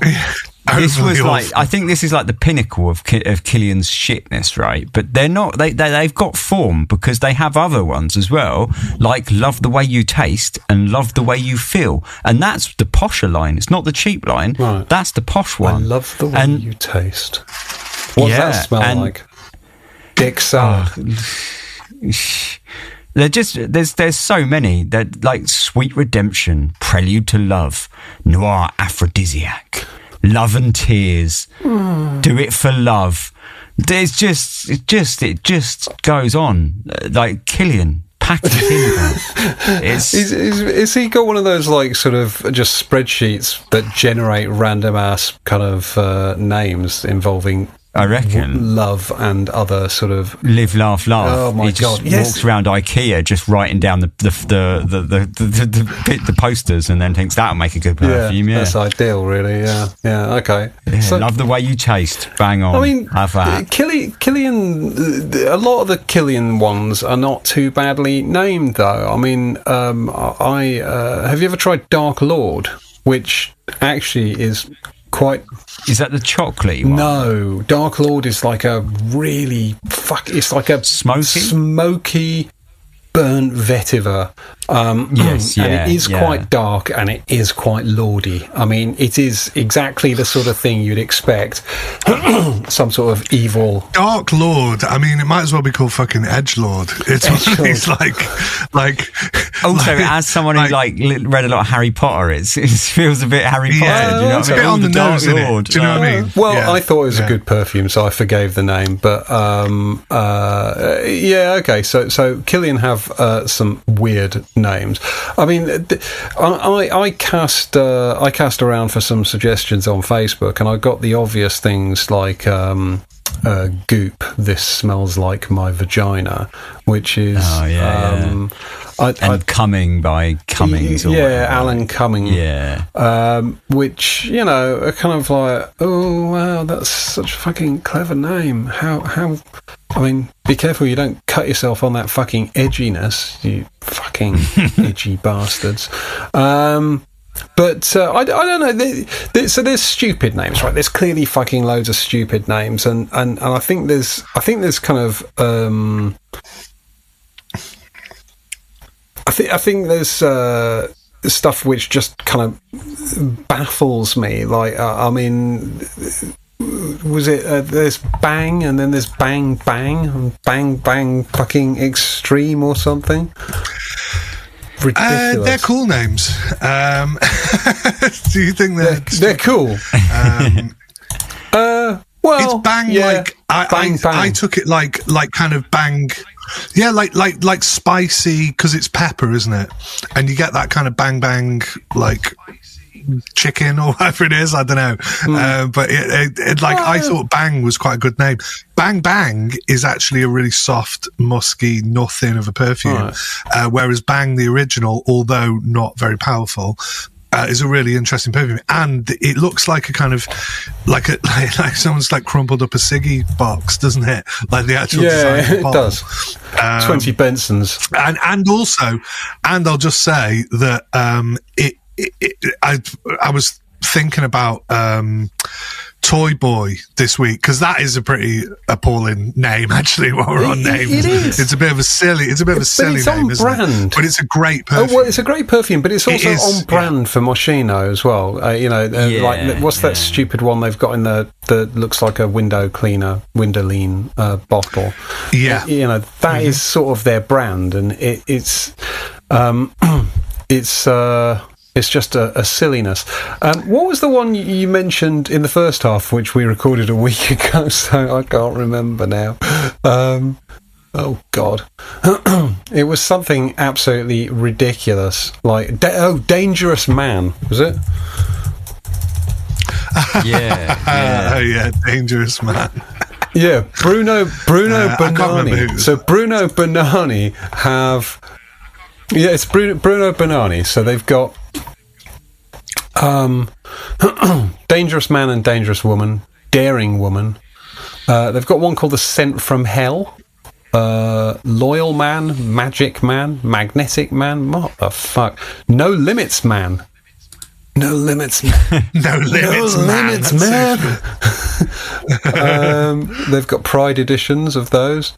Bruno Banani Summer Man Limited Edition. Wow. I mean, Time to Play. Yeah, there's some pretty bad names. There's that, I mean, before we sort of move on to the ones that are excusable, there's that, have you seen that UFO perfumes, that brand? It's like a really, definitely like indie sort of They've thing. got one called Anal. Yes, yeah, they got one called Anal, and was it? That's right. Hentai is another one. Yeah. Hentai being like manga. I kind of like that guy who makes those. Like, they're pretty. I think. I think they're a bit sort of like wink, wink, nudge, nudge, aren't they? They've got one that appears to be in the shape of it's either a pregnancy test or a COVID test. There's some interesting ones. Literal volcano is another name. It's not literal, is it? It's figurative. That's not what literal means. Stop it, kids. Yeah. Stop saying literal when you mean figurative. 165 BPMs, so presumably into drum and bass, the more hardcore end of the electronic dance music. He is, yes, that guy is. I used to like follow him on. I probably still do, but he's Maxwell Williams under all the slags.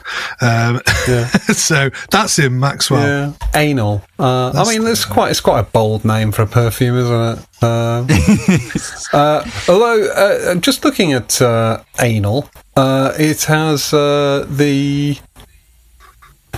It has a note called Choya Nak, which I have no idea what that is. Choya Nak. Just that it's in a group resins and balsams, and it's got a picture of a shell. How odd. I've never heard of that before. Okay, weird. I mean, there are some names which are just, I guess, a bit more interesting and involved than just calling perfumes 1, 2, 3, 4, whatever. So, and I think there's plenty of brands that just append the words noir, extreme, elixir, those kind of like throwaway kind of extra words. Yeah, the most throwaway has got to be something like, I don't know, like Bois Citrine Noir or something. Like, God, it just makes you want to just turn into water, doesn't it? Just melt away. I'd quite like to turn into water and melt away anyway. That sounds cool as fuck. I quite like stuff with sort of decent kind of cultural reference of some sort in.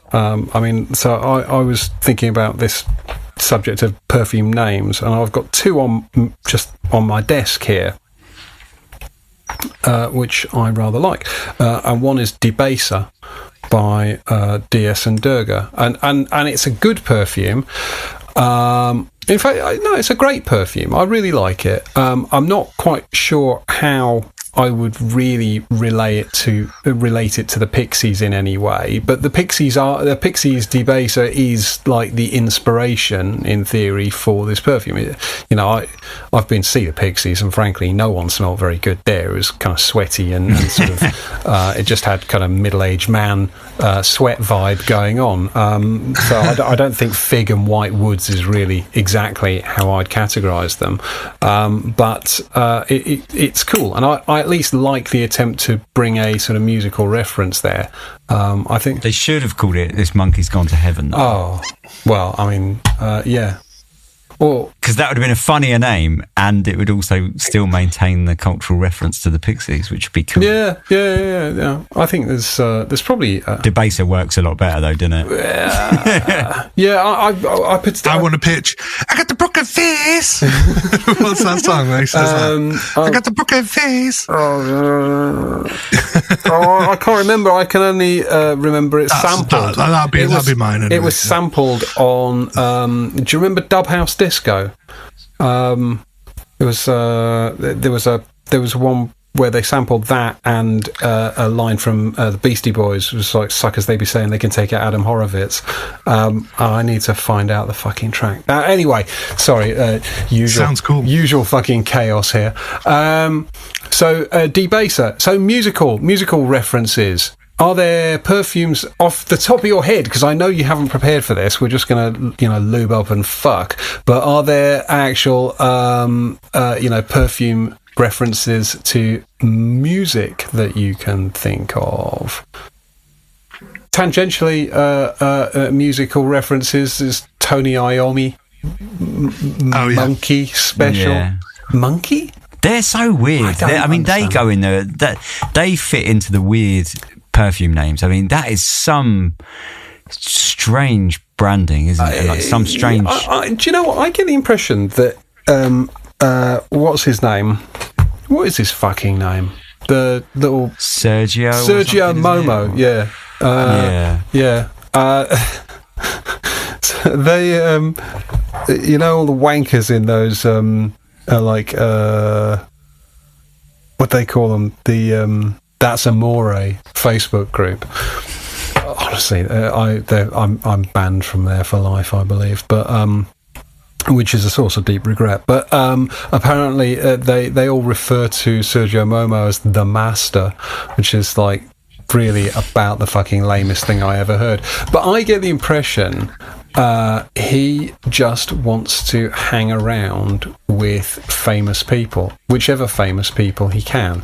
Yeah, I mean, you kind of got to give him props for doing what he wants, right? Because I mean, no one is going like, "Oh yeah, I really want a perfume by Phil Collins," and exactly. Then you know that'll be his next one. Do you know what I mean? Like, oh, Eurythmics, let's do a perfume with Eurythmics or something. So he's doing what he wants, which I mean, fair enough. But talk about missing the finger off the pulse. Like, do you know what I mean? It's like he went to put the finger on the pulse and he put it straight down on the floor and just sat there going like, "I can't feel nothing. Let's release it."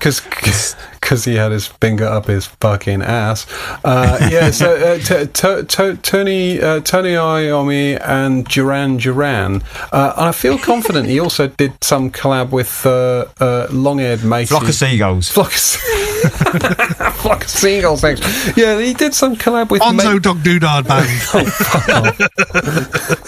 With matey from Queen, long-haired matey. Just Brian May. Yeah, he did something with Brian May. I don't know. But he just strikes me as a guy who sort of wants to hang around with famous people and, maybe make some perfumes and name them after him so he can sort of hang around with them some more. Which, I mean, like I say, fair enough. Man. You know, like you're doing your own thing. More power to you. Do you know what I mean? Like, I'm not going to buy it, but fair play.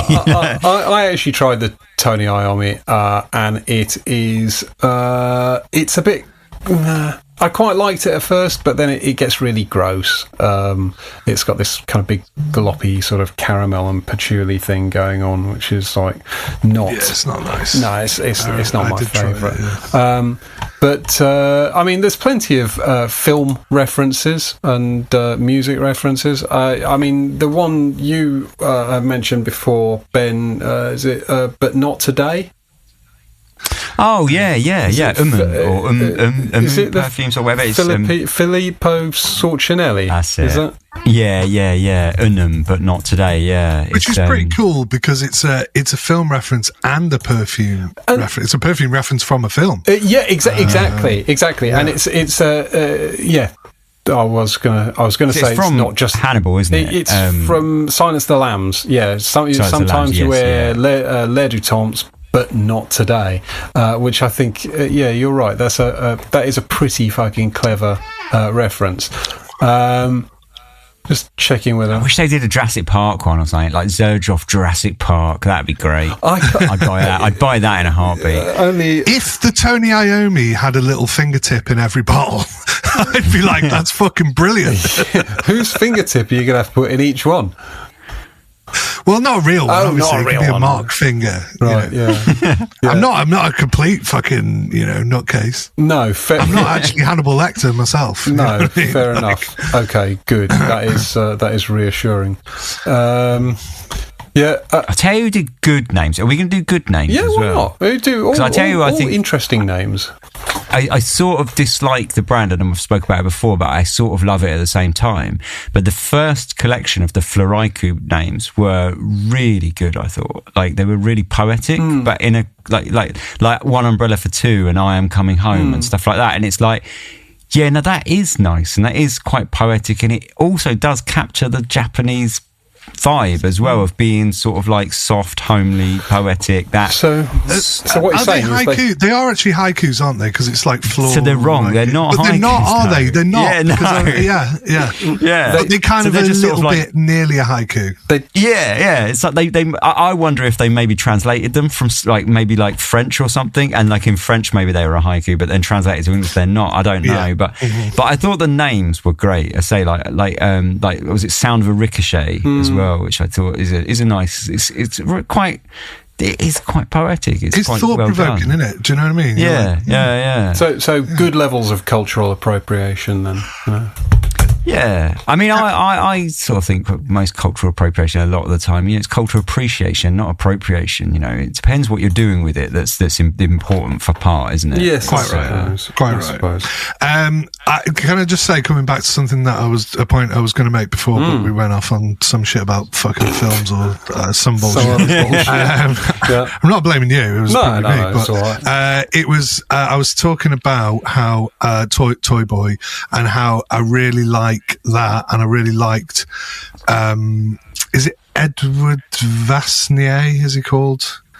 I did mention him this week, I think, in the chat or somewhere. Anyway, he did Bang for Marc Jacobs and Bang Bang, I think. Bang Bang. And I was looking up, I really want to try some of his perfumes. He did one of those early floor haikus, maybe not an early one, but he did one with quite a cool poetic name.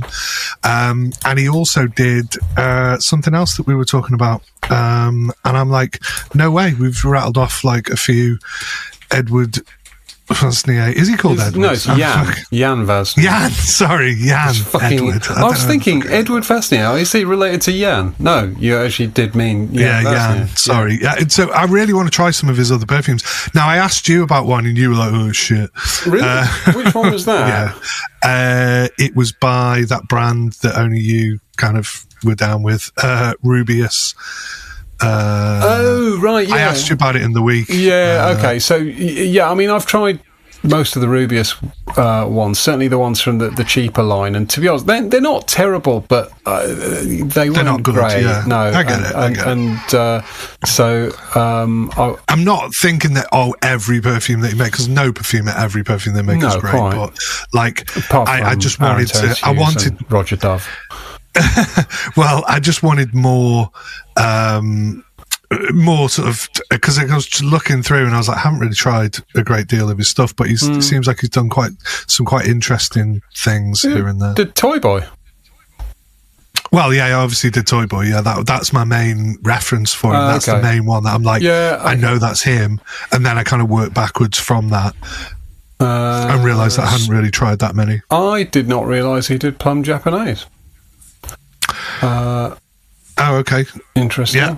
And did Trump Success? Did he? Yeah.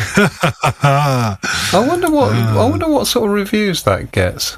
Trump Success gets 2.9. Is that the recent one that he's done like an Oscar where it's him, or is that the original this was from one? 2011. I mean, I suspect people are just downvoting it because it's Donald Trump. I think I'd quite like to try that. I'm sure I read somewhere that Donald Trump actually has quite good taste in fragrance and doesn't wear sort of super ostentatious stuff, which sort of surprised me a little bit. He did also one called Nanban for a brand called Arquiste. That's really good. I really enjoyed Nanban. Good, nice. Nanban itself is a strange name. I have no idea what Nanban means. Strange as Perfumery have got some cultural references and stupid names on top of it. So Fetch is from Mean Girls, isn't it? Yeah. And Burning Ben is from a Korean film. Yes, you've mentioned that one. That is good. Cool. I've got a literary reference here, which is one that I got from someone this week. Which is this off-kilter bottle of Dorian's Spleen, which I assume is a reference to Dorian Gray. I don't know why the spleen particularly. I've never actually read Dorian Gray, so Well, it's a shame Fliss isn't here because, us uncultured fuckers, she would have read it, probably. She's probably fucking yelling at the whatever My device. favourite literary reference is Mask Milano, Hemingway. Yeah. And on the front of the bottle, it has the like a little logo, and it's a marlin jumping out of the sea, which is obviously from The Old Man and the Sea, which I thought is a really nice little kind of cool back there with the. It's not in the title; it's just called Hemingway, I think. But yeah, I like the fact that it's got the marlin on the front from The Old Man and the Sea. That's pretty cool. Well, I've always quite liked the name Invasion Barbar because it's sort of it's sort of invasion of. It's sort of barbarians, but really it's the barbers, and it's a barbershop perfume. I think that's quite a nice, fairly subtle play on words. So yeah, that's Mansera are guilty of some names, aren't they? They're another one. Yeah. Well, but they're cunts. Okay, right. So, film references. Coming back to film references. Hang on. Sorry. I want to say this. Right. Imagine someone claiming they're into perfume, and when you ask them what their favourite brand is, they say Mansera. I mean, like, where'd you go? Just have to let that fart just sit there for a while, wouldn't you? And just look at them just in total disgust. Like, okay. Yeah. You don't know what you're talking about, do you? Yeah. I'm dead into perfume. I've got 20 Manseras. Right. Good. Okay. Sorry. Go ahead. You were going to shift away from that, weren't you? Well, I was just going to, because while we're not on the subject, I'll just change it. So it was that Zarina Jaws that I sent you the other day, which for no other reason than it's got that VHS like box, which is fucking cool, like the box for it. So it's Jaws, as in like the Jaws, the film. And the bottle, has the Jaws cover and the mouth and stuff. 50 years old this year, Jaws. I'm not a big fan of that movie, to be honest. I'm like, it was on the other week and I watched it and I was like, it's shit. Like, I don't know why everyone... It's not shit. It's not shit. It's a great movie. How dare it's rubbish. Sorry. I watched The Godfather again the other night because it was on TV. Now that is a fucking great movie. That's a bloody good movie. And if I was going to make a perfume with a silly name, I would call it "Leave the Gun, Take the Cannoli," which I think is you should do it. Yeah, leave the gun, take the cannoli, which apparently was an improvised line. Talking about when you were a student, when I was a student, my flat, my very first ever student house, was just round the corner from a chip shop called the Codfather. Yay! And it even had like the logo and stuff was all the Codfather. That's cool. Love it. It was amazing, but yeah, it was just the Codfather. We called it the Daddy though. We were like, we're going to go up the Daddy. Up the Daddy. Yeah, that sounds terrible. That sounds like an Aaron Terence Hughes perfume. Go on, James.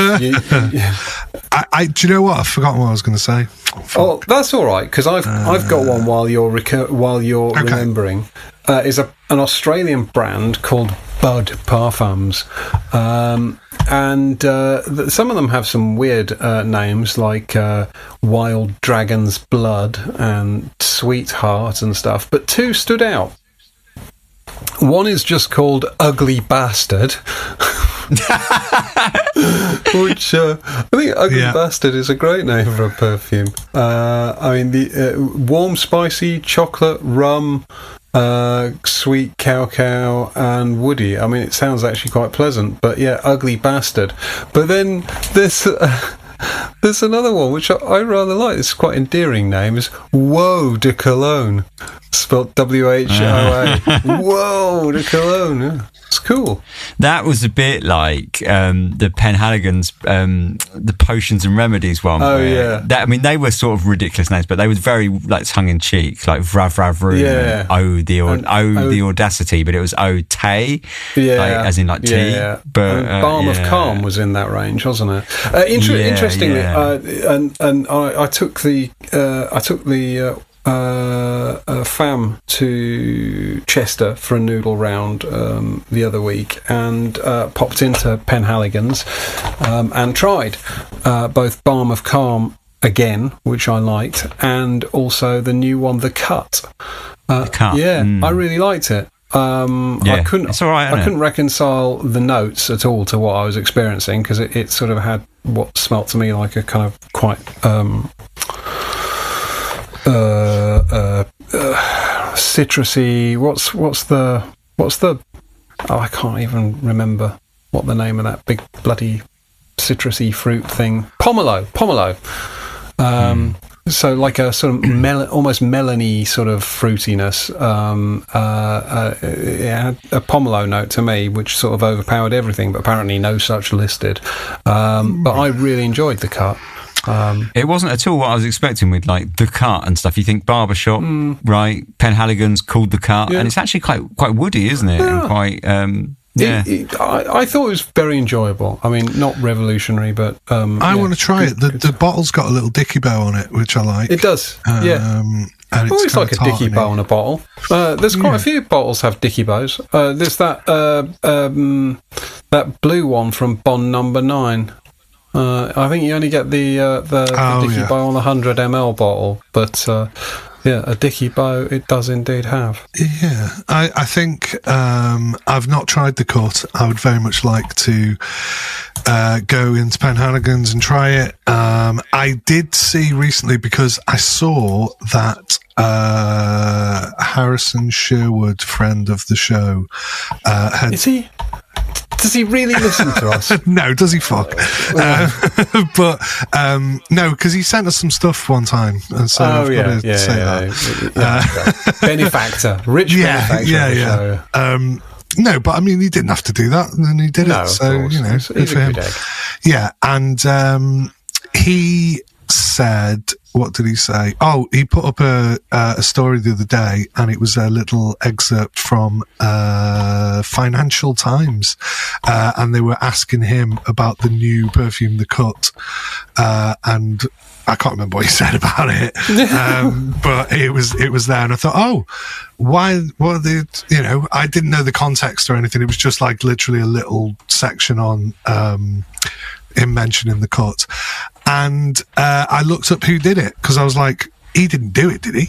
Like, Penhaligon's, I'm not, no offense to him, but I was like, would Penhaligon's get him to do it?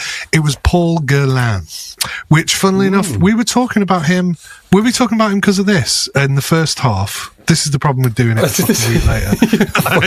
It's like, I can't remember. It was a week ago. We were talking about Paul Guerlain for having done something recently. Luster by that's Amouage. Right. Well, we brought him up. Well, we brought him up because we were talking about something else, and it may have been you saying you went to Chester and did The Cut, and it's fucking Groundhog Day again. But I don't know. Anyway, so Paul Guerlain, who I think is a pretty bloody fantastic perfumer, to be honest. Yeah, absolutely. Have you come across Miguel Matos perfumes? Yes. Yeah. So there's a Miguel Matos line called Hidden Desire, which have some ridiculous names. So, including I Am Not Your Wife. Yeah, okay. Divorce Me Now. Fuck Me Like You Hate Me. Yeah, I mean, they sound a bit too fucking Aaron Terence Hughes for me, mate. And say that Fuck You Like Me Hate Me that's definitely bridging Aaron Terence Hughes territory, isn't it? Yeah. I can't believe what you said about music perfumes, and I completely forgot Hello by Lionel Richie. Wow. I mean, how could anyone have forgotten Hello by Lionel Richie? I mean, that's superb. I mean, also on the music perfumes, there's that entire brand with the little spinny vinyl record caps. Juice Box. Yeah. Oh yeah. I mean, they are. I mean, you can sort of love or hate the brand, I suppose, but I think they are quite thoughtful and quite consistent in the way that those things are branded. They're well thought out. They haven't just sort of vomited up a perfume and gone, right, fucking call that, fancy pants or whatever. Yeah. It's the way they're like, are they like? What are they? I think they're like, are they 78 mil or something like that? Because of like the RPM of a they're all 78. Yeah. What do I do with my old 78s? Exactly. Yeah, which is a kind of gimmicky thing, but it's cool if it's all consistent throughout. One of them actually. 2024. Yeah. So, I mean, look, I feel like we've sort of been blabbering about this for getting on for an hour, and what we've really figured out is there's lots of names of perfumes, which probably we could have figured out earlier on in the episode. Quickly, you know that Sorcinelli, Filippo Sorcinelli? Yeah. So he also has perfumes called Cruising Area, Cybersex, Pop, Quickie and Coffee, and Slightly Bitch. Again, quite Aaron Terence Hughes, aren't they? Maybe there's a whole genre of Aaron Terence Hughes-esque names that escape us, maybe. Possibly. I mean, maybe he really was a maverick and he's paved the way for this, this set of stupid perfume naming. Fucking terrible perfume naming convention. Yeah. I mean, look, there's good names, there's bad names, there's thoughtful names, there's artistic references, there's incredibly bland ones. I mean, there are a great many perfumes out there that simply have numbers as names. This is number 1, number 2. How did you come up with that, lads? Or there's kind of, hey, let's name this range after a bunch of cities, because that's fucking low-key exciting inspo there. Well done, lads. Well, while we're on that subject, I go on, James. Was making some perfume formulas with artificial intelligence, and they came up with names. And one of them was called Nebula Resin, which I was kind of like, okay, because it kind of from prompts of things that we talked about. And I mean, this is a fully fleshed out with all the fucking materials and levels and all that kind of shit. I haven't actually made any of these yet, but I had a good discussion with the AI and it was quite interesting. And then they came up with a whole concept, which I let it sort of guide me, but really I was guiding it. It was a strange, you know how it goes. And it came up with these, what are they called? Quadraspecimens, which is like the name of the line. And the first one was called Error, Cryostatic Bloom, which I was like, okay. Ooh. So I just I hate these names. Yeah. But it was just quite interesting that, because I would be shit at, thinking up a name. So just using that as a kind of tool to fucking bounce ideas off. Not that they're good, but I'm sure you could reach a good place that would be reflective of the actual thing that you're doing. Maybe that could be the future. Or not. Yeah. Have I gone laggy again? Yeah, you have gone a bit laggy again, but yeah, I mean that is maybe the future, and I think asking AI to come up with some fucking sweet ass names for perfume is probably. In fact, I might even do that between now and the next episode, given that I'll probably have about fucking 18 months to do that, based on the regularity with which we record the podcast. But I think I'll probably ask AI to come up with some exciting names.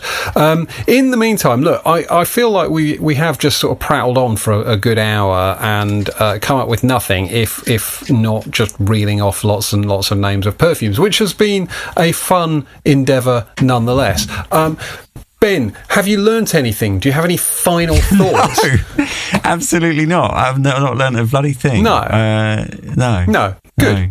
But it's been fun, isn't it? And that's what's important. Yeah, I guess so. It's been fun, and that's what's important. James, do you? Go on. I did just look up so when I used to make perfumes, right? I flirted with the idea of making a brand at some point, right? And as with all things, I decided that I'd actually create the collection first and then start, to sort of motivate me. And I thought, I bet they're bad. But actually, they're not too bad. So, the names and stuff is fine. I was quite happy with that. So I was going to embarrass myself, but I don't need to. No, good. Good. Well, it's always nice if we can spare you the need for embarrassing yourself. James, have you learnt anything through this incredible experience? Any profound revelations? I think I might have lost some knowledge. At least some people on their commute or, drive into it who are like, I need the fucking podcast on a Monday or whatever, will be happy with this because it's just us rather than, Ben's ability to find these fucking things, because I was aware of those Killians and stuff. I just can't think off the top of my head, but he's found loads, and those, there are a lot out there, and I think anyone's free to call their perfume whatever they want, aren't they, really? And who are we to judge what's fucking stupid or whatever? Well, but we're Oderants. I do like... So... Well, yeah, exactly. Who are we to judge? We are the fucking arbiters. So I think what I find sort of interesting is that there are bland names, which we obviously, that would be really boring us going over bland names, but of things that just contain the usual ambers and noirs and fucking all that shite, which at least somebody who's making a fucking, let's lose fucking a few percent of our body. What was that fucking Killian one? Let's lose fucking 0.1% by kissing or some shit. Yeah, kissing burns 6.4 calories per minute or something, and then let's make out or something like that. Yeah. So at least they're trying to do something different, and that's kind of cool. It's like, I can't think that it's serious. Do you know what I mean? It has to have been tongue-in-cheek or something. I think if you've ever seen interviews with Killian Hennessy, you would realise he's like fucking Lawrence Llewellyn-Bowen or something, right? Yeah. He's but even more flouncy, like Lawrence Llewellyn-Bowen. Fantastically good-looking, Killian. Yeah, he's very sort of dapper in his fucking. He always wears those kind of. He looks like he's doing some kind of evening shit. But I just, shit. you know what I mean, like a kind of smoking jacket vibe. His family are all brandy. I can imagine they all just wander around like this with a fucking, massive brandy glass and stuff. They're all pissed all the time. Killian, staggering into shit. Killian, not another perfume with a raunchy name.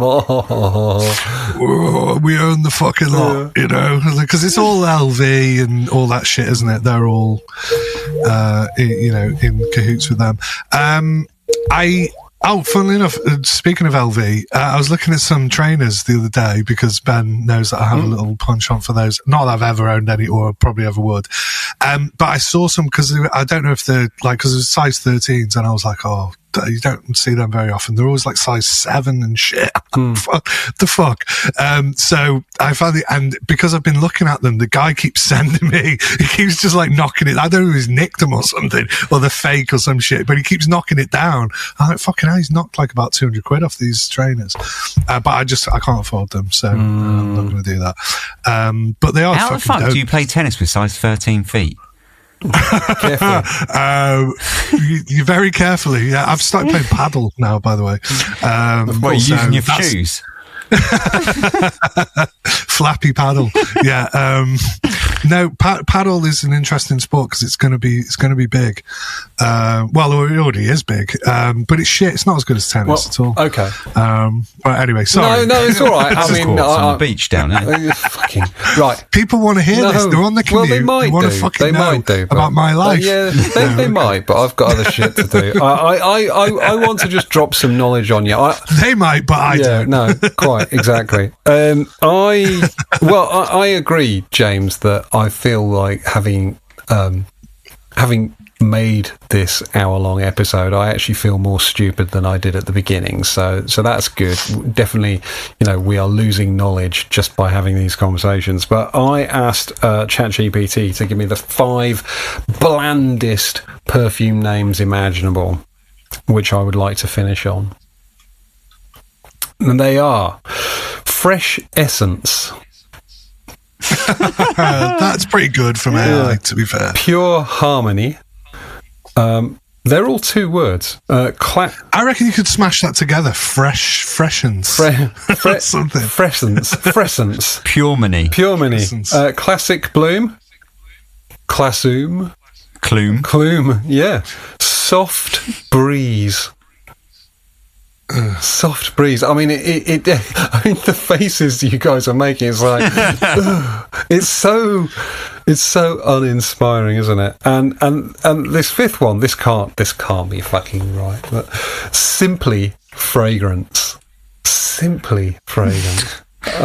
Get soft breeze sounds like something from Mason Margiela, though, doesn't it? Yeah. Beside the fireplace, fresh breeze, soft breeze, refreshing. Shit on the beach, pop down library, dog crapping, like all of that. Right, okay. It's been a absolutely stupid 1 hour. I thoroughly enjoyed it, even though I have, as a consequence, lost at least 18% of my intelligence. Myself, so. Yeah, I mean, we promise we'll do a serious one. We'll do next one. Will be a fucking an absolute corker. So just stay tuned, please. Yeah. I hate myself. Yeah, no, Ben, we hate you as well. So it's all as long as it's not exclusive. No, you know exactly. That's what's important. You're in a large. Now club. I feel like I'm in a club. Yeah. So weirdly, much better. Good. Right. Yeah. Look, I'd love to say it's been a pleasure. It has not. It's been nothing short of ridiculous. But we will be back in, I'm sure, a couple of weeks' time with a brand new episode of Les Oderants. Until then, bye. Bye. It's going to be that good as well. But fucking I'll be better than this shit. Right.